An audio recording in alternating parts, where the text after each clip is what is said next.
चौधरी भूपेंद्र सिंह हुड्डा ने कमान संभाली। जितने एनकाउंटर पिछले 15 वर्षों में नहीं हुए थे उतने एनकाउंटर मात्र 5 वर्षों में हो गए थे। उससे क्या हुआ, हरियाणा से गुंडागर्दी खत्म हो गई थी।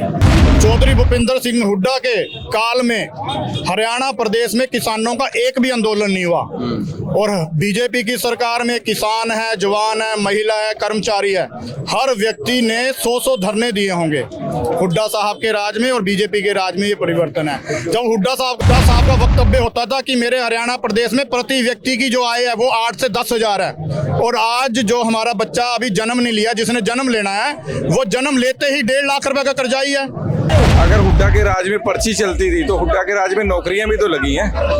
आरोप लगा रहे हैं, आरोप लगाना आसान है, क्या कितनी इन्होंने नौकरियां दी हैं।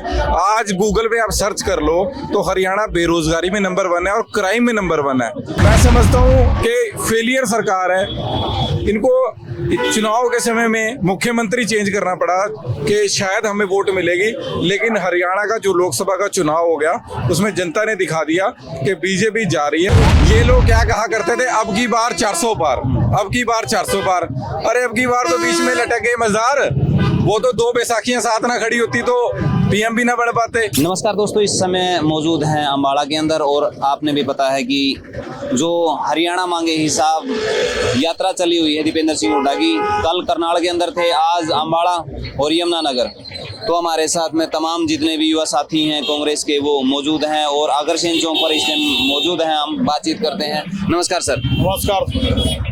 पहले भी यात्रा निकाली है दीपेंद्र सिंह हुड्डा ने, हाथ से हाथ जोड़ो, और ये भी निकाल रहे हैं, इसमें हिसाब मांग रहे हैं, पहले हाथ से हाथ जोड़ो थे, तो इसका क्या कुछ प्रभाव देखने को मिलेगा? हरियाणा मांगे हिसाब और कांग्रेस से ही आस।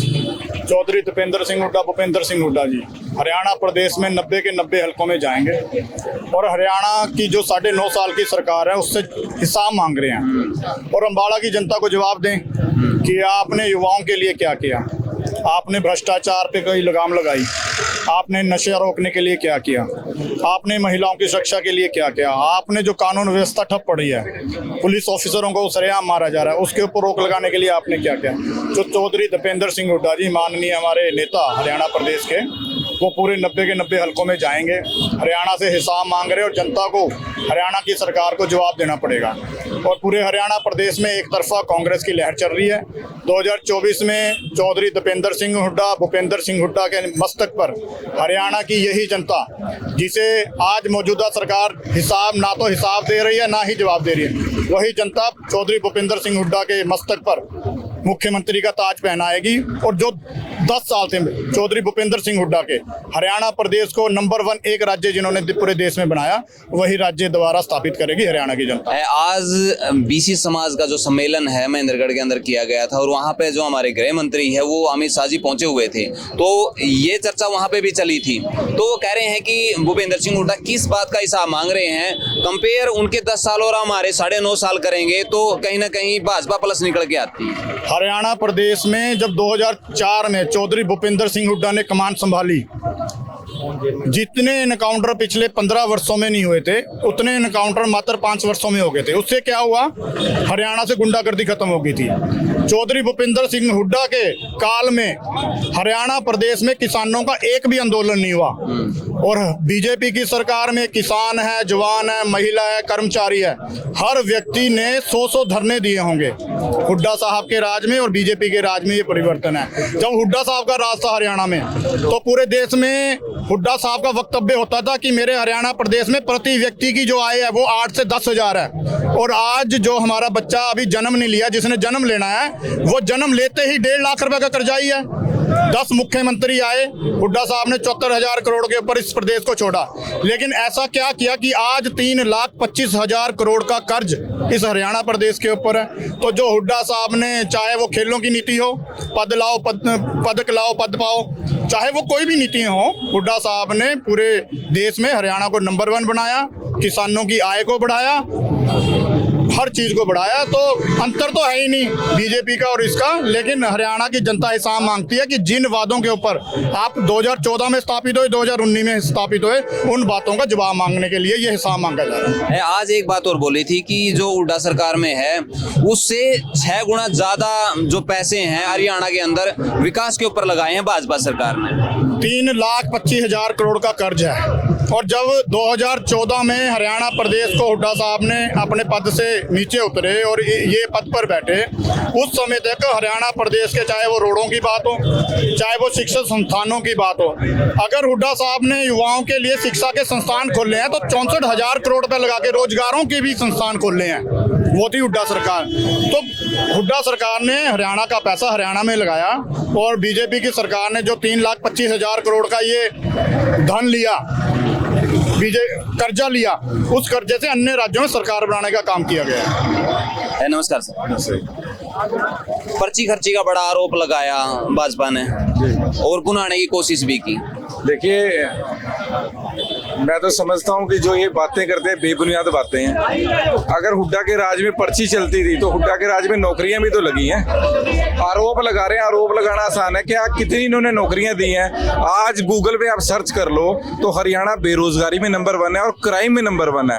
पंजाब के साथ सटा हुआ हरियाणा आज चिट्टे के अंदर ग्रस्त होता जा रहा है। युवा नशे की तरफ बढ़ चुके हैं। डोंकी के रास्ते लोग 40-40 लाख रुपए लगा के अपनी जान हथेली पे रख के विदेशों में जा रहे हैं डोंकी के रास्ते। और मैं समझता हूँ कि फेलियर सरकार है।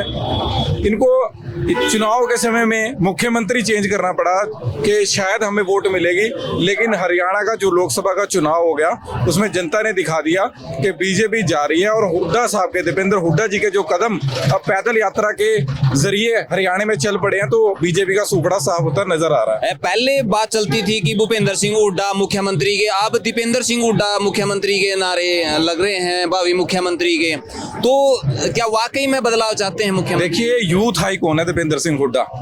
दीपेंद्र सिंह हुड्डा जी से कोई भी किसी भी समय मिल सकता है, चाहे वो कहीं भीड़ हो, चाहे कोई नुक्कड़ चौक चौराया हो।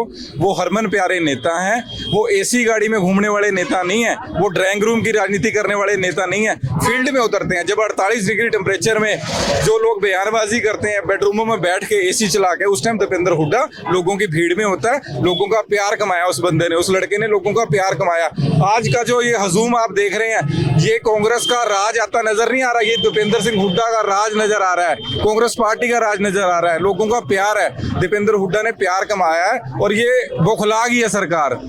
एक तरफ देखते हैं चीफ मिनिस्टर आ रहा है तो गिने चुने लोग आते हैं। सरकारी कर्मचारियों को प्राइवेट कपड़ों में बुलाया जा रहा है कि आप आके यहाँ भीड़ एकत्रित करें, कुर्सियां खाली हैं। और एक तरफ ये देखिए हमारे नेता आ रहे हैं, हमारे हरमन प्यारे नेता आ रहे हैं। आज चारों तरफ अम्बाड़ा जाम हो चुका है। तो दिख रहा है कि समय किसका है। जो ये 75 पार का नारा देते थे, अब की बार 75 पार, ये तो बेचारे अब की बार रह गए थे मीज मजदार। वो तो दुष्यंत चौटाला ने बीजेपी के खिलाफ वोटें ली और उसके बाद जाकर फिर वहीं नतमस्तक हो गए। तो कहीं ये हमारी सरकार उस समय भी बन रही थी और हमारी सरकार इस समय भी बन रही है और क्लियर नजर आ रही है। बौखलाई हुई है बीजेपी, गलत बयानबाजी कर रही है, खर्ची पर्ची, ये सब झूठे आरोप हैं। एक बड़ा आरोप लगाया था कि हुड्डा ने अपना टाइम में रोहतक में विकास करवाया है। क्या उस टाइम में आपके अम्बाड़ा में भी विकास होया है? देखिए, हर कॉन्स्टिट्यूंसी से एमएलए जीत के विधानसभा जाता है। इस कॉन्स्टिट्यूंसी में जहां हम खड़े हैं अम्बाड़ा की धरती में, परिवहन मंत्री यहीं से हैं। तो उनका किसने हाथ पकड़ रखा है कि आप यहाँ पे विकास ना करवाओ? किसी ने पकड़ा है हाथ?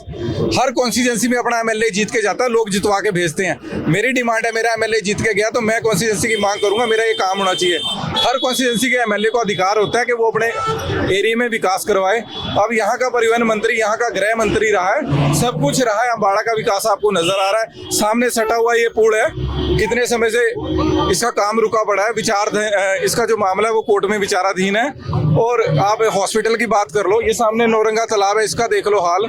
मैं कह रहा हूँ कोई ऐसा काम हो जो अम्बाड़ा में हुआ, सिर्फ एक बात जरूर कहते हैं कि भाई मंदिर बन गया, मंदिर बन गया, बस। एक चीज और कह रहे हैं, आप कह रहे हो विकास यहाँ पर नहीं हुआ है, वो राहुल गांधी को भी चैलेंज कर रहे हैं कि राहुल गांधी मेरे साथ में कर ले और उससे ज्यादा वोटों से मैं जीत कर दिखा दूंगा। देखिए, राहुल गांधी जी हरमन प्यारे नेता हैं। ये लोग क्या कहा करते थे, अब की बार 400 पार, अब की बार 400 पार।